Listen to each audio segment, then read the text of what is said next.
hey, look at us. We are down to the last 2 strips. And this one's, there's more to it. That one, we've kind of answered all of it already. So, what I'm saying is there's a tiny little light at the end of the tunnel. So we're back to this whole summarize thing, and I want to really stress there's a purpose in that word. Don't get bogged down in some of the crazy. Like, it's easy to get in the details and feel lost. Being up on the mountain and seeing the big picture will get you to the answer for any of the test questions. This need to have these details in your pocket, you know, in case you need to pull them out, that's probably just going to make you feel like you're bogged down. So I'm advocating for a great big global understanding with the big concepts in there, such as it's important for me to think about, you know, I don't know if I'm following the electron because I told you to do that, but that electron doesn't just get on the bus. It gets off the bus because there's more electrons being made. So keeping that big picture of what's going on will help you, in particular as we talk about fermentation.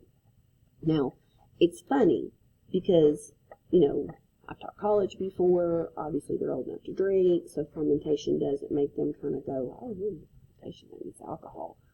You ferment too. You do too.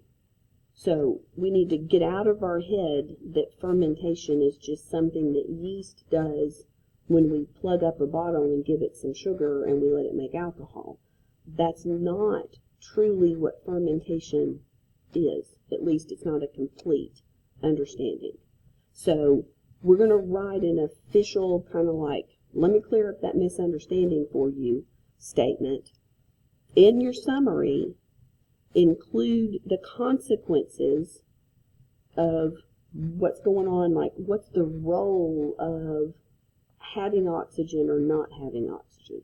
We're really, I don't know what you're thinking, but there's an awful lot of conversation about oxygen.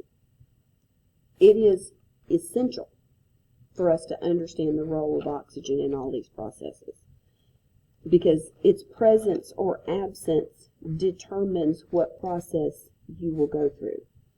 So the first thing I want to do is I want to make that global statement about what's the deal, like what exactly is going on with fermentation, so that we don't get the silly idea that, well, that's what people do when they brew beer. That is by no means what we're talking about. Like, yes, that's part of what happens if you're yeast, but there's a lot more to it. So we want to write what the purpose is of fermentation.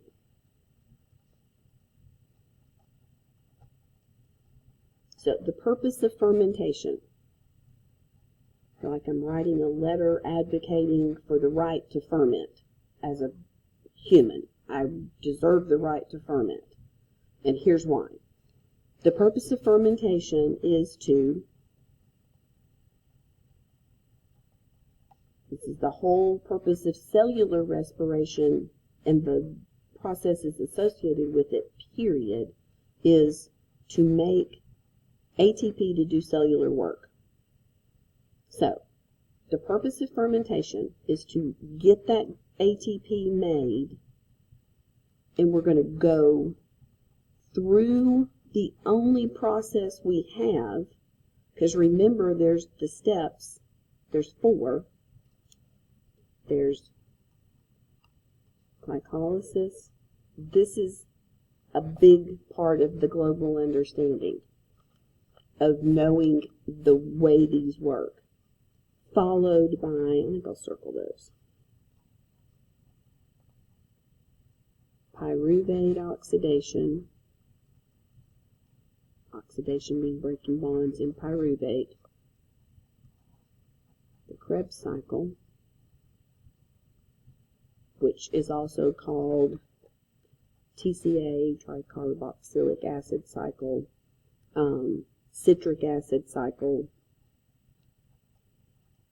all those, and either oxidative phosphorylation or the electron transport chain. There's our steps, okay? As soon as you don't have oxygen,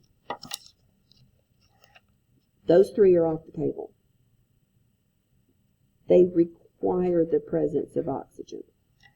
So it's to generate ATP through the only thing I have left, because this one is the only one that does not require oxygen. You got it, fine. You don't got it, fine. I really don't have any, like, oxygen's not a concern to me for glycolysis. Gotta have it, gotta have it, gotta have it. Through glycolysis,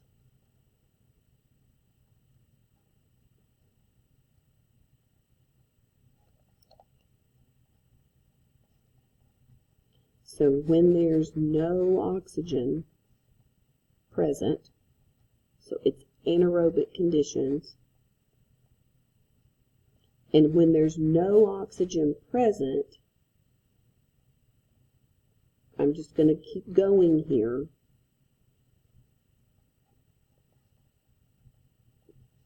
If I don't have oxygen present, I can't do that whole oxidative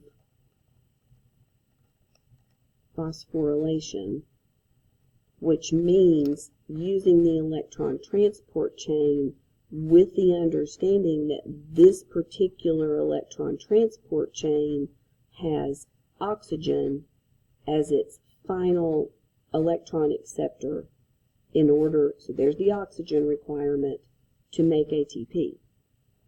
And we don't have the oxygen, so you can't do the electron transport chain where that oxygen is the final electron acceptor. So let me read this. The purpose of fermentation is to generate ATP through glycolysis when there's no oxygen present to use oxidative phosphorylation. Okay? At that point, remember we talked about, what's the difference again in oxidative phosphorylation and substrate level phosphorylation? Oxidative phosphorylation, just so we've got a definition, is the use of an electron transport chain to create a gradient, hydrogen ion gradient, that will make ATP, a lot of ATP, through the gradient created by the electron transport chain with, and here's the key, oxygen as the final electron acceptor.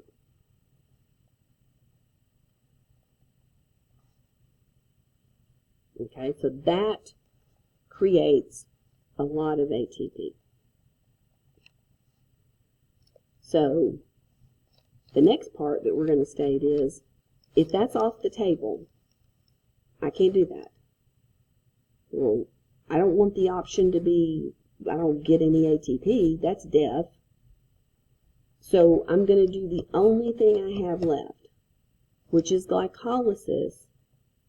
All of the ATP made in glycolysis is at the substrate level. It's just the one at a time. So if you want to have a crazy way of thinking about things, substrate level, so let me write this here. ATP is made in glycolysis, which is what I'm saying I'm going to do, only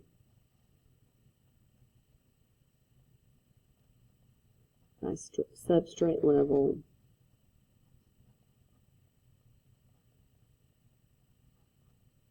phosphorylation. So let's put what that is. This is making ATP one at a time. So you're going to make ATP one at a time.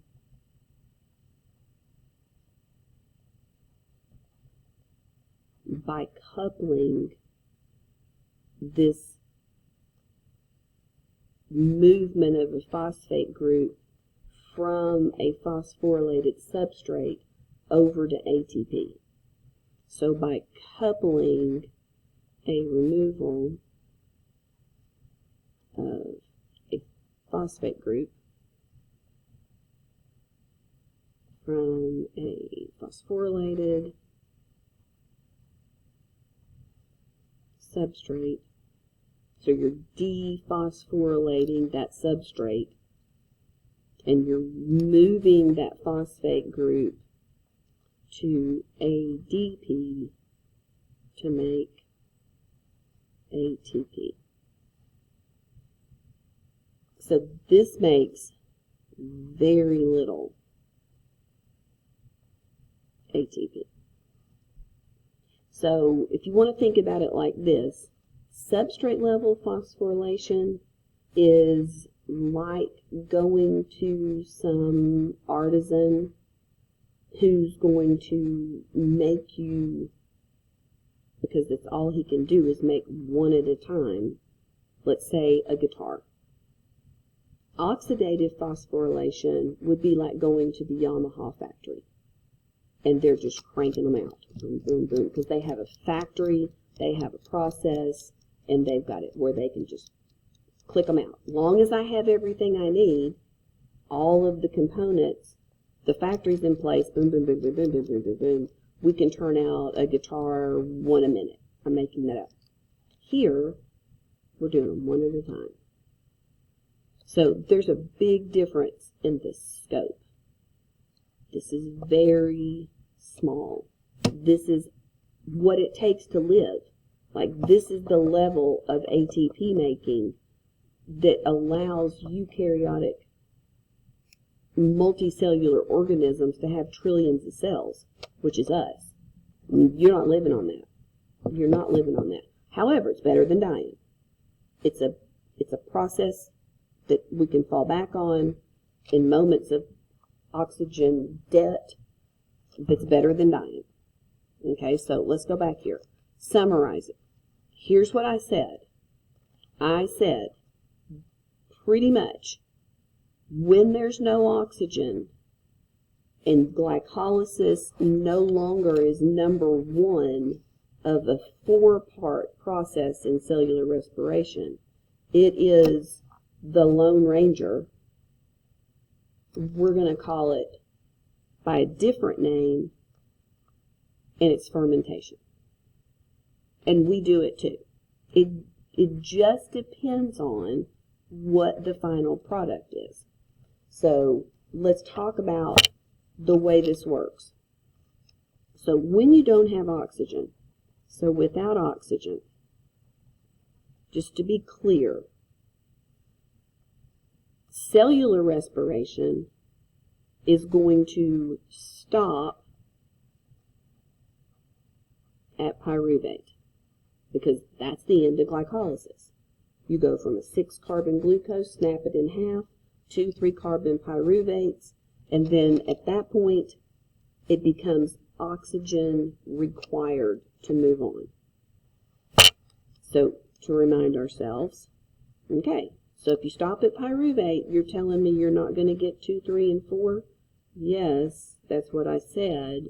So you're telling me I don't get that cool oxidative phosphorylation factory thing where I get gobs of ATP? Yes, that's what I'm telling you. Oxidative. You don't have any oxygen. You're not going to run this. Well, so you're saying I have to, like, only make a little bit of ATP? Yep.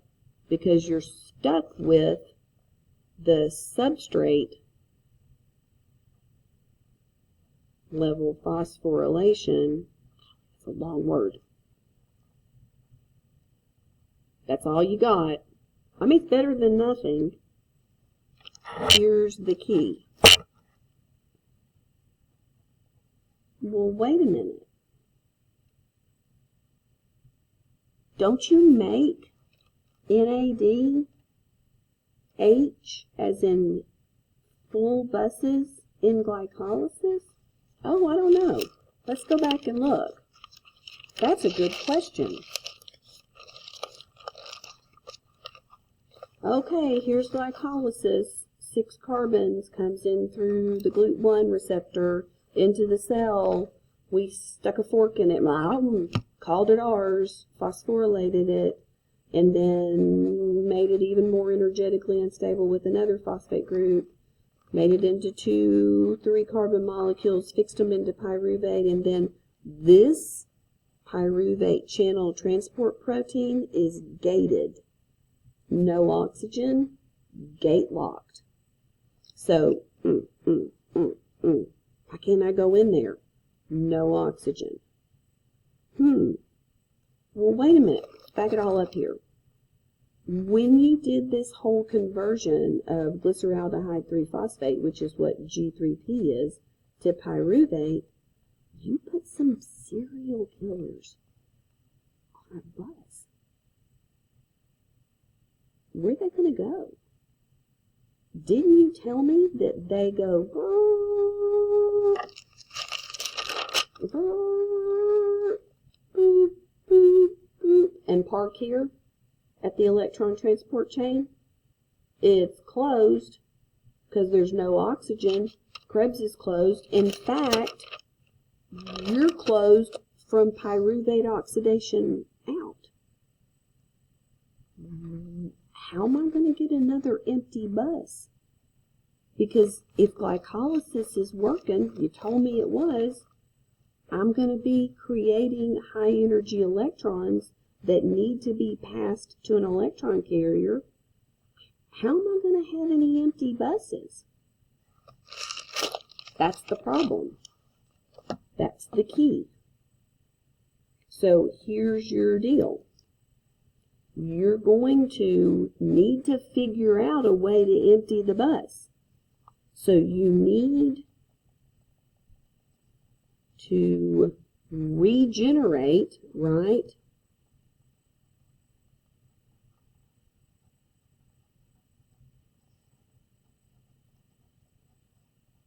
NAD. I'm telling you, it is just as important to get the serial killers off the bus as it is to put them on there. And we're loading them on fast as we can go.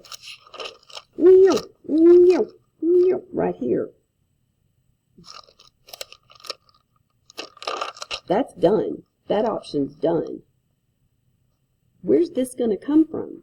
Where are you going to get the oxidized form so that the NAD can go back shuttling and get more electrons? You're making them.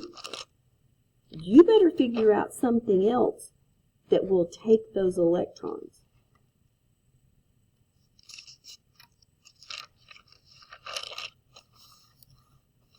Because normally, let's just remind ourselves, okay, so when life was good and we had oxygen, let me just remember again.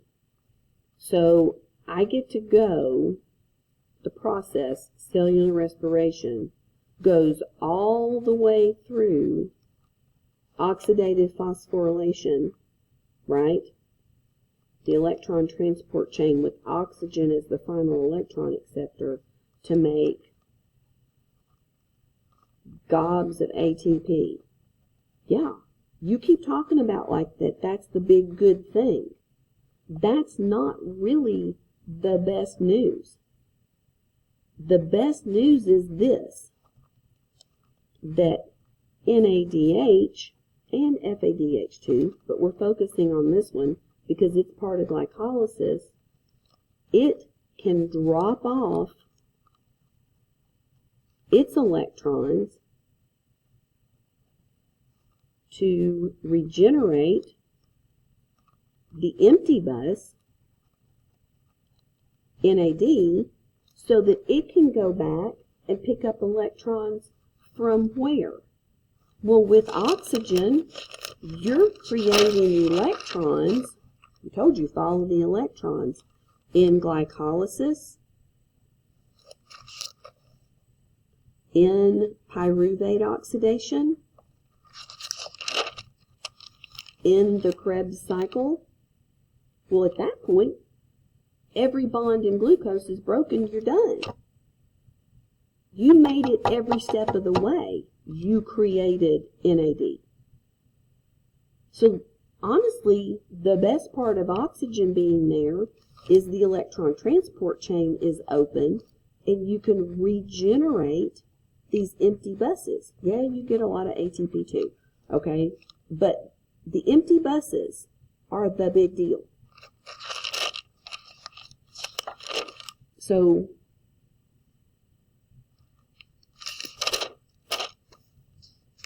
that being the case, what are we going to do when there's no oxygen? If this regenerating the NAD to go get more electrons is the key to being able to do glycolysis, right? It is.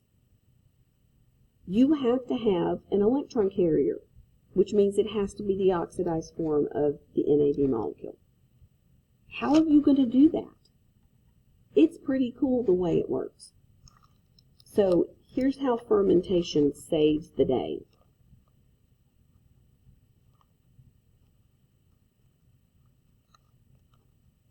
Which is why it's not called glycolysis. It's its own thing. We go through glycolysis to make pyruvate, but we have to have the ability to regenerate this NAD. So in fermentation, which is without oxygen, the NADH, the full bus, the electrons that are picked up as you're going from G3P to pyruvate, it's made, which means it's picked up the electrons from that conformational change, but it has no way to be oxidized, brought back to NAD, empty bus, in the electron transport chain. That's normal. That is the way that it works. We have said no. No oxygen, not doing it. But we've got to. It has to be. So this must be oxidized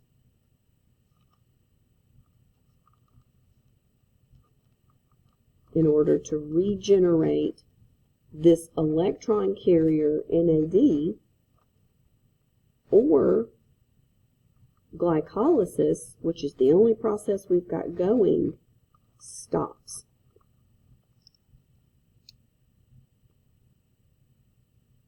So what do? Here's what happens. You've got these electrons, right, that have been produced, and we've given them to NAD, we formed NADH. I kind of picture it like it's driving around the parking lot looking for a parking space and there isn't one, knowing I've got to get these electrons off. I've got to. Like, I've got more electrons to go pick up. Here's what it does. It gives the electrons to pyruvate. Basically, it's like, hey, pyruvate, listen, I'm going to bind. I'm trying to drop off these electrons, but that electron transport chain where I always park, like, it's not open. It's not open. Can you help me? Will you hold these electrons for me just long enough until we can get some, like, aerobic stuff going? It's not forever, I promise. So putting that in, like, not story form, NAD is going to give its electrons, so it gives its electrons 2-pyruvate, which means that pyruvate is reduced. That's what happens, remember, when you're gaining these electrons. So it's reduced. And the key to the story, NADH, is oxidized because it's giving up its electrons back to NAD.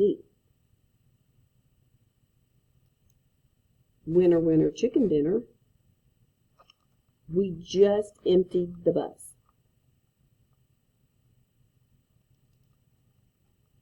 What do we call reduced pyruvate?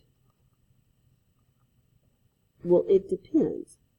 Depends on what kind of organism you are.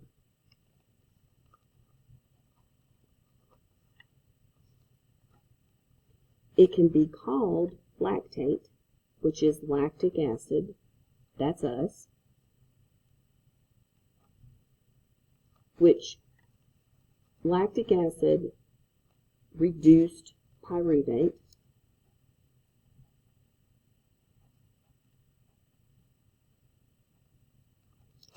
Once you have oxygen and the world's good again, lactic acid is in the liver converts it back to pyruvate, the world's good. All of a sudden, everything opens back up, kind of like COVID, and you're able to open up all the processes, and you get all of it working normally again, no problem. There is no electron problem. Not all organisms, now you know why fermentation has different things going on. Not everything makes lactic acid. Some organisms make ethanol from reduced pyruvate. Hello, yeast. Which is a really good thing because, got football on the mind here because we're about to play Maryville. I don't think it would be great if you went on the football field and when you were running, instead of making lactic acid because you were in oxygen debt, you made ethanol and you got drunk. I'm pretty sure that when we think about ultimate causation, you wouldn't have had anything that could survive when you're fleeing and you make ethanol. That would be a really bad way to live longer and have more offspring. So we go through lactic acid fermentation. Yeast, other organisms go through alcohol fermentation. Make sense? So this is temporary. This is right here when there's no oxygen. When you have oxygen again, this reduced pyruvate, which is called lactic acid, we oxidize it. We take those, thank you for holding those electrons. I appreciate it. I was in a big old bind. I'm looking for a parking place in the electron transport chain. It's like not open. You know I got to get rid of these electrons. Thank you so much for holding them, pyruvate. Now that we have oxygen and everything's fine and I can do my parking place, we'll get you back in the system. We'll be fine. So then you're going to have lactic acid oxidized, taking the electrons away from it, back to pyruvate, which will then go through pyruvate oxidation, Krebs, electron transport chain. The world's good. Same thing happens here. There's something, yeast are weird, though. Even like in oxygen, they prefer to ferment. So we're going to stay here with the whole deal that's going on because it makes much more sense. So what's the big story about everything we just wrote? Is it, oh, we don't have any oxygen? No, it is not. That is not the story. Just like we shut the world down over COVID, because we had to shut stuff down, that's the real problem. The real problem is when you go to follow the electron, it's driving in circles in the parking lot trying to find a place to drop them off. You shut down the world. Well, we still need to live. Well, you better get the electrons off the bus. That's the big story. It's electron management. That's the deal. Okay, so here we go. Consider this NADH that's formed during glycolysis. What is the final acceptor, electron acceptor, for its electrons during fermentation? Well, I'm going to answer that right here.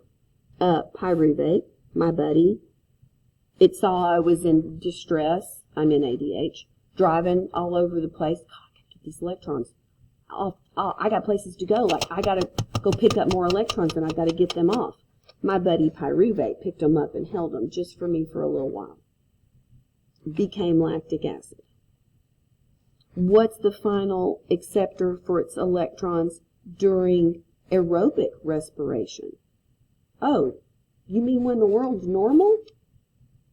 You mean like when I can go park over here, my NADH that's made at every one of these steps, and I can like drive to the electron transport chain and drop my electrons off?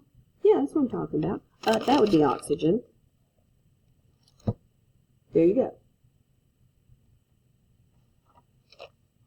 We're feeding glucose to yeast. It's moved from an aerobic environment to an anaerobic one. We put the lid on the jug. Yeast, sugar, water. Took an open jug and we sealed it. How would its rate of glucose consumption change? I love this question. If ATP were required and the same numbers. Now you're wanting me to do some math. So I'm just going to think. So really, here's 2, right? So we'll add electrons to oxygen as the final. Is this 2? Yes. So here's 3. We're brewing, is what they're asking. If the ATP demands don't change, what are we talking about here? Like, what kind of things do we need to think about? Well, here's what we need to think about. With oxygen, now it just depends. I know this is not a good answer. There's a lot more detail to it. But in general, you're going to get anywhere from 32 to 36 ATP. So we're going to go with the middle. You get 34 ATP per 1 glucose molecule. That's with oxygen. You're able to go through all cellular respiration. You do oxidative phosphorylation. You make gobs of ATP. But in the world that we just described, which is we're letting these yeast not have oxygen, how many ATP did they make? Well, let's go back. Purpose of fermentation is to make ATP, that's what I'm talking about, keep going, through glycolysis. Oh, wait, like that's it? So I put 2 ATP in and I got 4 out, and glycolysis is a net of just 2 ATP? Yep, that's what you got. Okay. So it's 2 ATP for every 1 glucose. Well, we usually, somehow, I don't know if it's being an American and we like happy endings or what, but we let the story end here and we're like, that's not as much. And we act like that these cells aren't demanding the same amount of ATP. Cellular work is cellular work. Just because we're not able to make ATP through oxidative phosphorylation doesn't mean we need less. So, bringing all that home, aerobic, going through all 4 parts of cellular respiration, finally giving the electrons to oxygen because we've made 34 ATP. So aerobic is 17 times more efficient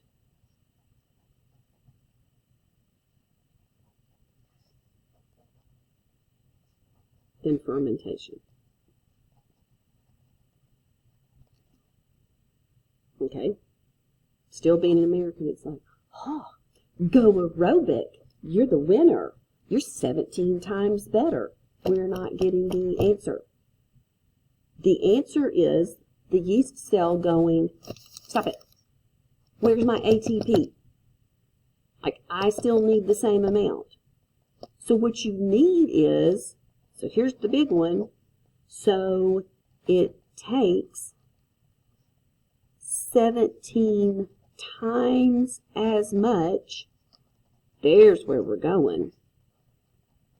Where'd my L go? Glucose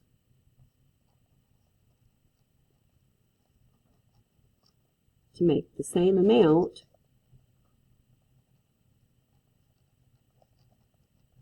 of ATP. What? So you're going to have to feed the yeast 17 times as much glucose for them to have the same amount of ATP as they did when they were aerobic.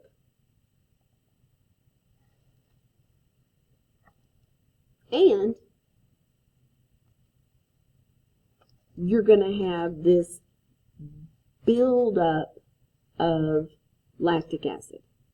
Okay, so this technically is the answer to here. How would its rate of glucose consumption change? Well, it goes through 17 times as much. End of the answer. Well, how do you prove that? There, I showed you. Aerobic through oxidative phosphorylation, 34. Without oxygen, which is glycolysis only, you get 2. This is with oxidative phosphorylation. Now, all the things we've talked about, yes, they're super important, but in the scope of the world, is there something like super real that we can talk about with all of this stuff? Yeah, buddy. And I'm going to have an entire little video on it by itself that we're going to do when we get close to like exams. So here's the thing that I want you to be thinking about. Cancer cells act like these yeast. What are you saying? Like, what do you mean? You're saying cancer cells are yeast? No, that is not what I said. I'm saying cancer cells go through glycolysis. Wait, like it's a eukaryotic cell. It's like a version of yourself. Cancer's not something that jumps in you and it's foreign. It's you, just messed up you. Cancer cells don't go through oxidative phosphorylation. Cancer cells only go through glycolysis. Which means that, so cancer cells go through 17 times as much glucose as healthy cells. Yeah, we use that diagnostically. We do PET scans where we label, which just means we take the sugar and we make the sugar radioactive, not like it'll kill you, but where we can actually see where it's going. And if we have normal tissue with this baseline of 1, we've seen this before with our error bars, and there's a location that's devouring sugar that we've made a little bit radioactive at a rate of 17 times, we can use a machine to find that, and we know that's where cancer is. It's called a PET scan. So we're going to have a whole note-taking section on this. So this means, meaning cancer only goes through glycolysis and is a sugar monster. Now there's more reasons than just this for that being a sugar monster, which I'm going to show you, but I want you to think about this. This is our think. You think about that. Because of all the things we could talk about in here, the more we learn, this is more what I want to talk to you about. So would it maybe matter what you eat and don't eat? If you want to look this up, the person who found this out, which this is super disturbing to me, like I'm going to be truthful. We've known this fact right here since the 1920s, almost 100 years ago. Why have we not got this dialed in better? This fact is called the Warburg effect, because its name's Warburg. Maybe go look that up. I'm just saying. It's fascinating. Okay, so that's the end of these notes. The next one's, I know this one's 43 minutes long. This one, haven't we already said fats have more carbon-hydrogen bonds than carbohydrates? Then why are they a better fuel? Because the more carbon-hydrogen bonds, the more turns of Krebs. What happens when you don't have anything that's fuel? Like you don't have any oxygen. Well, we talked about that. During intense exercise, can you use fat instead? These are good questions. They're next. You are amazing.